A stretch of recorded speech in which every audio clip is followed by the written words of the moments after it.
Que Dieu vous bénisse. Bienvenue à la lumière de sa parole. Nous allons prendre une trentaine de minutes pour développer un thème biblique, essayer de le comprendre selon les Écritures. Nous allons utiliser la parole de Dieu pour nous transformer, pour nous bénir, en tout cas pour apporter un changement dans nos vies. Donc aujourd'hui nous parlons de la délivrance. On veut comprendre le fondement biblique et surtout les principes qui vont faire que tous les liens seront pris dans nos vies. Je veux qu'on commence par un petit moment d'adoration. 2 minutes, Pasteur Stan. On va changer mon histoire. C'est ça.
Tu as changé mon histoire, Seigneur.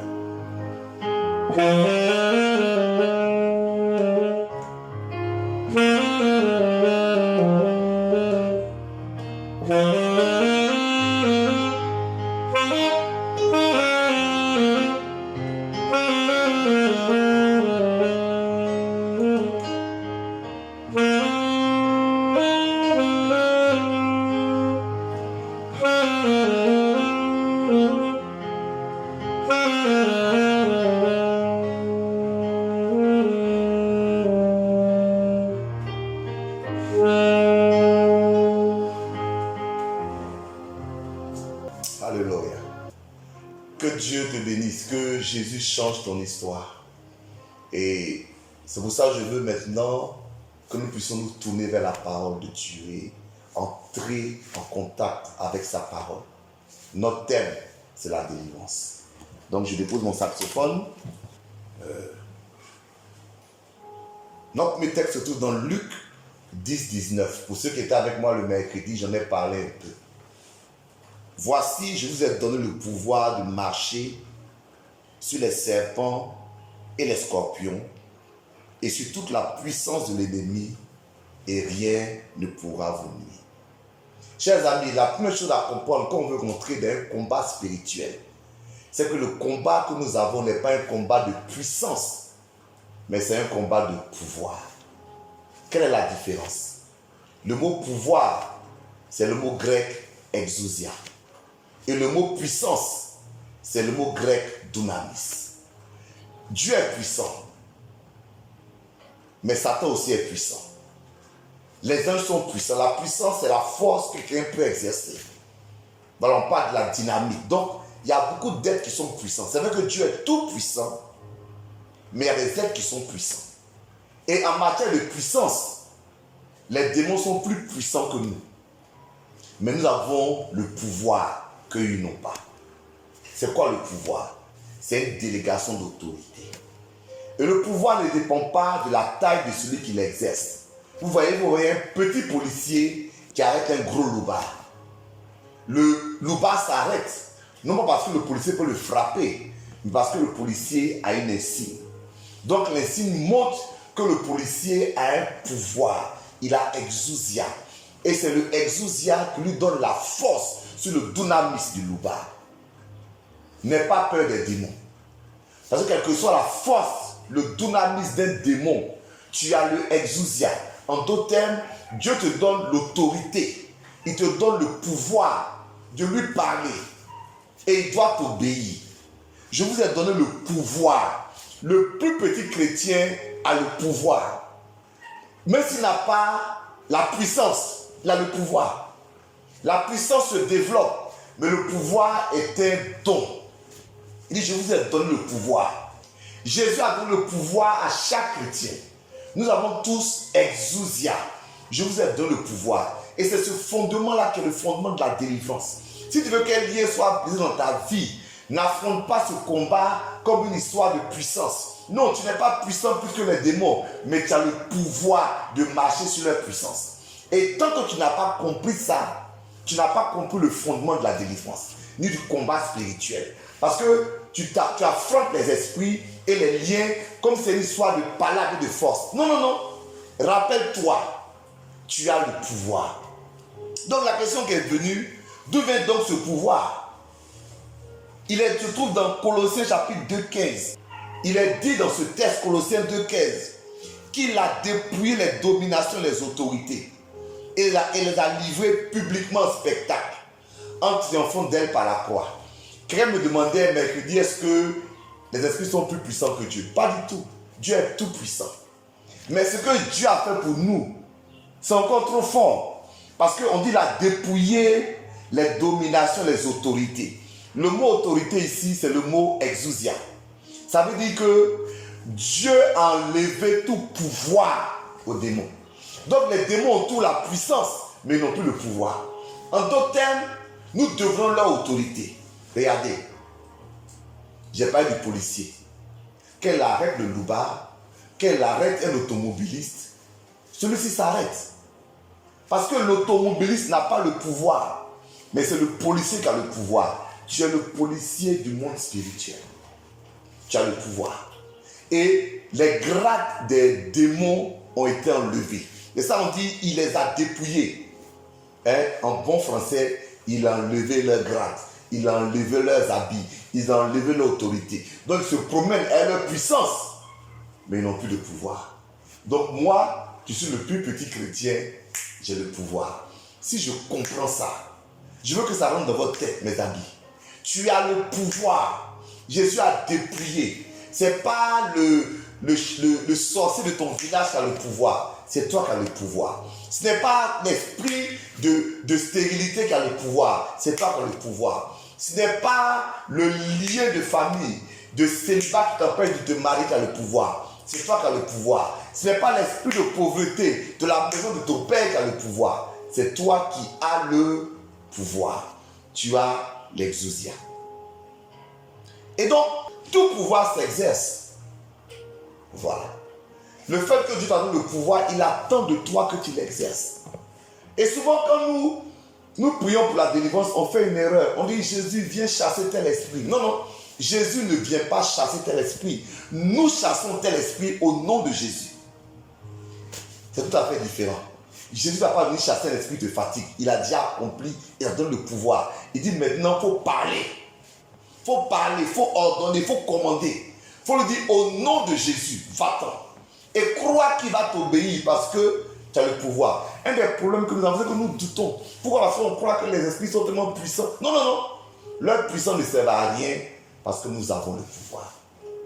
Donc, regarde ce qui se passe dans Jean chapitre 11. Jean 11, 43 et 44. Je lis. Ayant dit cela, il cria d'une voix forte, Lazare sort.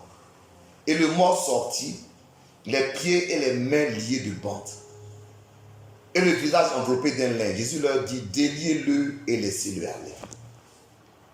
Donc, quand tu te donnes à Christ, c'est-à-dire Lazare était mort, il est ressuscité. Tu étais mort, tu ne connaissais pas Dieu, maintenant tu es vivant. Mais il y a un autre travail à faire.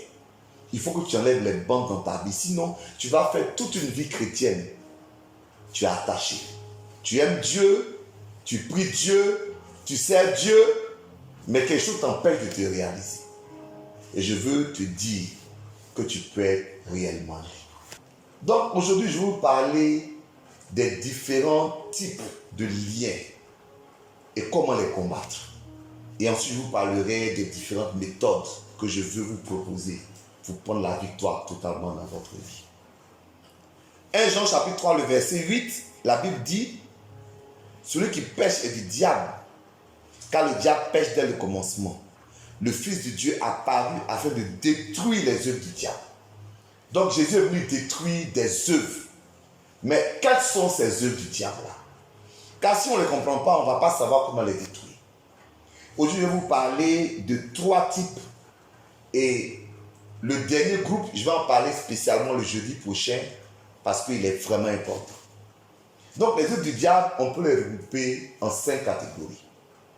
Les influences, les possessions, les attaques, l'ensorcellement ou bien la sorcellerie.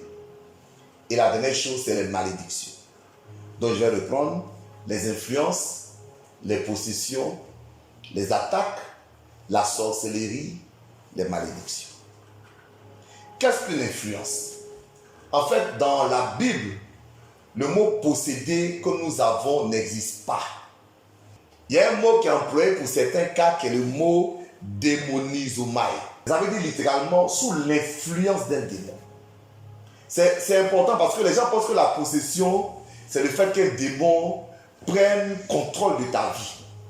Mais il n'a pas besoin de prendre contrôle de ta vie, il a juste besoin de t'influencer dans un domaine particulier. Regarde par exemple, dans Matthieu 12, 22, on dit: alors on lui amena un démoniaque aveugle et muet, et il le guérit, de sorte que le muet parlait et voyait. Donc, vous voyez ici, cet homme n'est pas possédé dans le sens qu'il chicote les gens sur la route. Mais l'influence du démon sur sa vie se manifeste par une maladie. Donc, il y a des maladies qui sont démoniaques. C'est une influence. Donc, ce n'est pas que tu es possédé dans le sens où tu vas crier partout, ou bien tu es hors de contrôle. Donc, le mot possédé, n'ayez pas peur de ce mot. On me pose la question: est-ce que quelqu'un peut être possédé? Il peut ne pas être possédé, mais il peut être démonisé. En d'autres termes, il peut être sous l'influence d'un démon. En d'autres termes, il peut avoir une maladie dans son corps qui est d'origine démoniaque. Et c'est dont la Bible parle. Donc la première chose que les démons font, c'est influencer les gens. L'influence n'est pas la possession. Ils ne cherchent pas à prendre contrôle de vos vies. Ils cherchent simplement à bloquer un aspect de votre vie. Donc l'influence peut être sur votre santé, comme on a vu dans Matthieu 12, 22. Elle peut être sur vos finances. Elle peut être sur votre foyer. Elle peut être sur vos enfants. Quand l'influence se manifeste, elle ne t'empêche pas de prier. Elle ne t'empêche pas d'adorer Dieu. Elle ne t'empêche pas de rechercher Dieu. Elle ne t'empêche pas d'aller à l'église. Mais elle t'empêche de te marier. Et tu peux vivre toute ta vie chrétienne comme ça. Mais tant que tu ne brises pas l'influence, il va se trouver qu'il y a un aspect de ta vie qui ne sera pas libéré. Donc le premier axe, c'est ce qu'on appelle l'influence. Ou encore la démonisation, c'est différent de possession. C'est pas qu'un démon prend corps dans ta vie, tu deviens un autre homme. Non, simplement, un démon influence ta vie. Et ça nous arrive malheureusement beaucoup. Il faut qu'on brise les liens. Voilà. Dans Matthieu 15, 22, il y a une femme qui est venue voir Jésus, vous pouvez le lire, elle dit: aie pitié de moi, Seigneur, ma fille est cruellement tourmentée par le démon. Le mot tourmenté ici, ça peut vouloir dire perturbé, troublé. Voilà. C'est le mot que je cherchais. Elle est cruellement troublée. Donc, on parle ici de l'influence mentale. Ça veut dire de la même manière qu'il y a une influence physique, il y a aussi une influence mentale. Tu peux être dépressif, tu peux être découragé, tu peux être triste, tu peux être toutes ces choses-là, tu peux être même coléreux et penser que c'est ta personnalité, mais en fait, de la même manière que les démons exercent une influence physique, une influence sociale, ils exercent aussi un trouble, c'est-à-dire une influence mentale. Et nous devons briser leur influence. Donc on retient, premier niveau, c'est l'influence. Par exemple, quand je parle d'influence financière, regardez Malachie chapitre 3, le verset 11. Dans Malachie 3, 11, il y a un mot qui ressort. Il dit: pour vous, je chasserai celui qui dévore, ou bien le dévoreur. Donc, vous comprenez que Dieu ne parle pas ici du fait de ne pas avoir de l'argent. Il parle d'un être. Il dit celui, ou encore le dévoreur. Donc, il y a un esprit dont l'influence consiste à bouffer ton argent. Quand cet esprit t'influence, l'argent ne suffit jamais.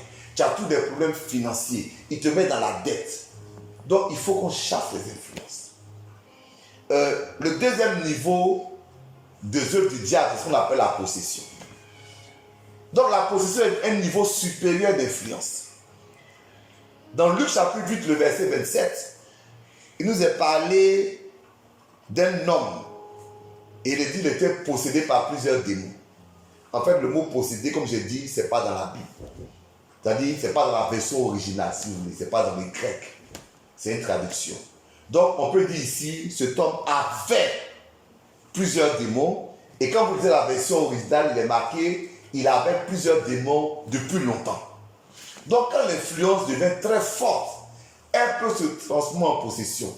Parce que cet homme-là, maintenant, sa mentalité, son esprit, toute sa personne était sous le contrôle des démons. C'est ce qu'on appelle la possession. Je veux d'abord vous donner une bonne nouvelle. Un chrétien ne peut pas être possédé. C'est-à-dire que Dieu ne peut pas permettre qu'un démon prenne le contrôle de la vie d'un chrétien. Parce que si le démon prend le contrôle de ta vie, comment tu vas prier? Oh, tu es sauvé. Tu es né de nouveau. Donc, aucun démon ne prendra le contrôle de ta vie. Donc, nous ne sommes pas possédés, mais on peut être influencé. Le troisième niveau, c'est les attaques. Ou encore, comme on le dit dans la Bible, les oppressions. Le mot oppression traduit un terme hébreu qui veut dire littéralement quelqu'un qui te fait du mal par la violence. Donc l'oppression, c'est quand le diable attaque ta vie par la violence. Donc c'est les accidents, c'est les événements tristes. Mais pour t'opprimer, c'est-à-dire pour attaquer ta vie par la violence, il n'a pas besoin de t'influencer, il n'a pas besoin de te posséder. Il a juste besoin de créer des circonstances qui vont contre ta vie. C'est-à-dire tu roules par exemple, il crée un accident. Donc les problèmes que l'ennemi met sur notre route, c'est ce qu'on appelle les oppressions, mais les attaques. Tu vois, dans Luc chapitre 4, le verset 19, puisqu'on parle de la parole de Dieu, Jésus fait la différence entre deux types d'œuvres du diable. Il dit quoi? Luc 4, 19, il dit pour proclamer aux captifs la délivrance. Ça c'est un. Mais dit ensuite pour renvoyer libre les opprimés. Donc il y a une différence entre le captif et puis l'opprimé. Le captif, lui, il est sous l'influence ou la possession d'un esprit. Mais l'opprimé, il n'a pas forcément l'influence de la possession, mais l'esprit exerce sur lui une violence. Et l'oppression peut être ponctuelle, alors que l'influence elle est régulière. Mais l'oppression nécessite aussi de la prière. Ça dit de la prière, bien aimé. Ça dit de la prière. Et là, par exemple, dans Isaïe 41, 25, il est dit, c'est la Bible qui dit, que la captive du puissant lui sera enlevée. Et que, verset 26, je ferai manger à tes oppresseurs leur propre chair. Donc, ça veut dire que quand quelqu'un veut t'opprimer, il y a un combat à mener parce que Dieu est celui qui oppresse les oppresseurs. C'est pour ça qu'on va parler la semaine prochaine, spécifiquement de la sorcellerie et de comment la combattre. Donc, on a vu l'influence, on a vu la possession, on a vu l'oppression. Le troisième niveau, c'est la sorcellerie. Et le quatrième niveau, c'est la malédiction. Je vous ai dit que je vais en parler longuement le jeudi prochain. La sorcellerie, c'est l'œuvre d'un homme contre un autre homme. Et la sorcellerie implique, c'est-à-dire, les autres attaques, c'est un esprit qui attaque. Mais dans la sorcellerie, il y a un homme qui est impliqué. Et la Bible nous dit que les sorciers ont des esprits familiers. Ça veut dire qu'ils ont des esprits qui sont à leur disposition. Et c'est grâce à ces esprits-là qu'ils attaquent les vies. Donc ça, c'est un autre niveau. La sorcellerie n'est pas directement le diable qui attaque.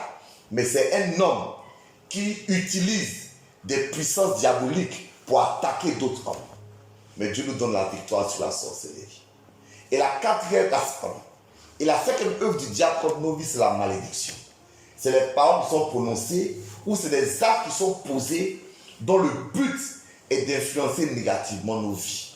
Jeudi prochain, je parlerai exclusivement de la sorcellerie et de la malédiction. Mais aujourd'hui, je veux résumer. Premièrement, tu n'as pas besoin, tu n'es pas obligé, en fait, tu ne devrais même pas subir une influence négative de l'ennemi. Parce que la Bible dit que si le Fils vous affranchit, vous serez réellement libre.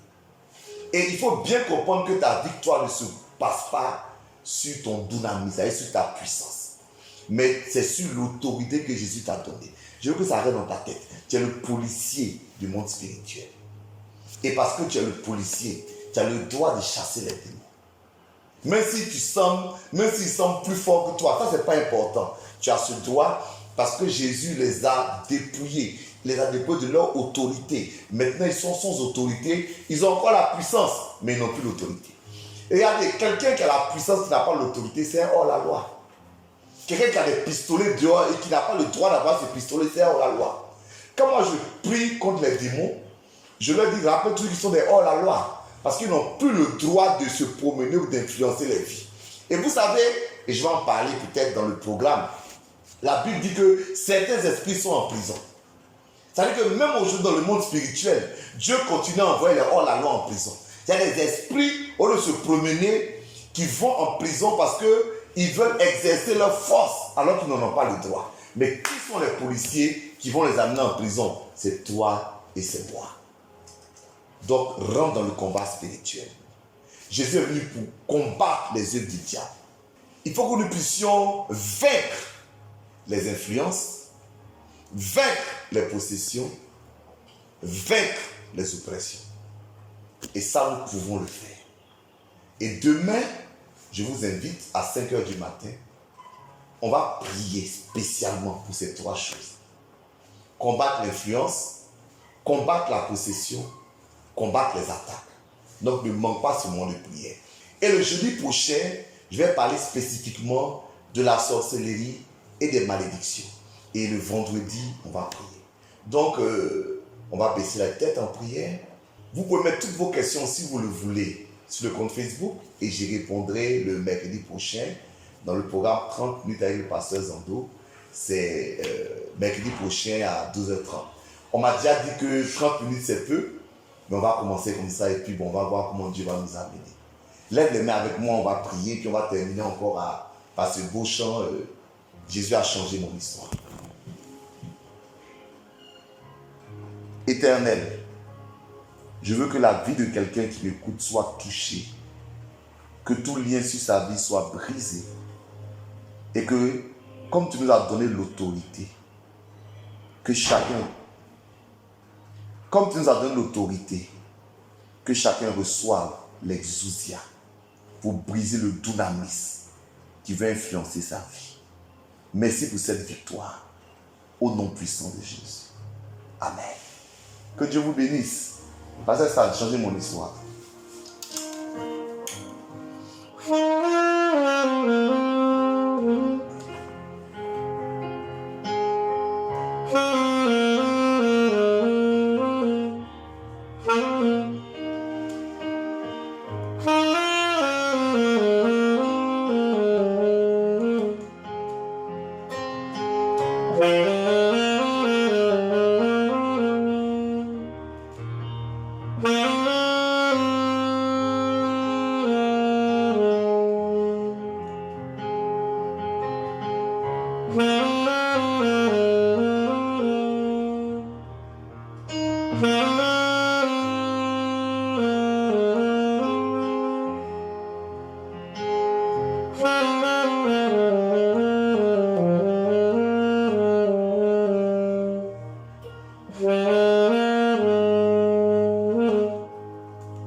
Que